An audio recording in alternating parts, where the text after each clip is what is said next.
उत्तर प्रदेश में योगी सरकार एक तरफ तेजी से अपने फैसलों की वजह से जनता के बीच चर्चित हो रही है, तो दूसरी तरफ सपा पार्टी के साथ दोबारा जुड़ते नजर आए चाचा शिवपाल सिंह यादव भी एक के बाद एक ताबड़तोड़ फैसले ले रहे हैं। हाल ही में उन्होंने अपनी पार्टी वापस यहां पर कराई सुनील यादव की, जो भाजपा में चले गए थे बीते कुछ महीनों पहले, लेकिन सुनील यादव ने वापसी कर ली सपा पार्टी में और चाचा शिवपाल सिंह यादव का हाथ थामा। सबसे बड़ी बात यह थी कि उनको शिवपाल पर ज्यादा भरोसा है।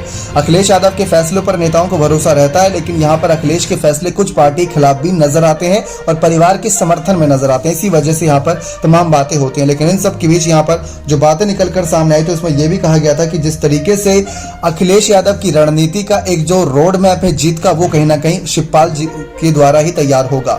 नगर निकाय चुनाव की बात ले लें तो नगर निकाय चुनाव में कानपुर में प्रचार करना हो या मैनपुरी से लेकर इटावा या जसवंत नगर संभालना हो, शिवपाल सिंह यादव के कंधों पर छोड़ दिया गया और शिवपाल बखूबी जिम्मेदारी निभा रही हैं। इसी वजह से शिवपाल पर अखिलेश यादव ज्यादा भरोसा कर रहे हैं, वो भी आंख मूंद कर भरोसा कर रहे हैं। और नगर निकाय चुनाव में आपने देखा होगा कि टिकट बंटवारे से लेकर प्रचार करने की रणनीति तक में कहीं ना कहीं चाचा शिवपाल का सबसे अहम रोल माना गया है। तो ऐसे में योगी सरकार के खिलाफ पूरी तरीके से आश्वस्त नजर आ रहे हैं अखिलेश यादव के आने वाले वक्त में चाचा शिवपाल उनकी वापसी कराते नजर आएंगे। लेकिन क्या आपकी भी राय इस मामले पर यह है कि चाचा शिवपाल उन नेताओं की अभी वापसी कराते नजर आएंगे जो कभी यहाँ पर सपा में थे फिर भाजपा में गए? उसमें अपर्णा यादव, रघुराज सिंह शाक्य जैसे तमाम बड़े बड़े नेताओं के नाम है जो आज के समय में कहीं ना कहीं बीजेपी का हिस्सा बने बैठे हैं, जो कभी सपा प्रसपा का हिस्सा हुआ करते थे।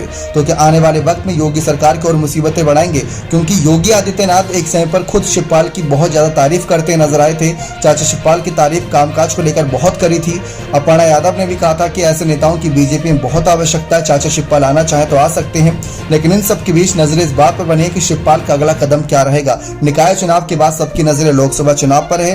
पिछले लोकसभा चुनाव में सपा बसपा गठबंधन के साथ लड़ी थी, तो क्या दोबारा ही वही कमाल होगा या फिर सपा इस बार जयंत चौधरी, चंद्रशेखर आजाद, पल्लवी पटेल के सहारे आगे बढ़ती नजर आएगी? अपने कमेंट सेक्शन में जरूर रखिएगा। बहुत बहुत धन्यवाद।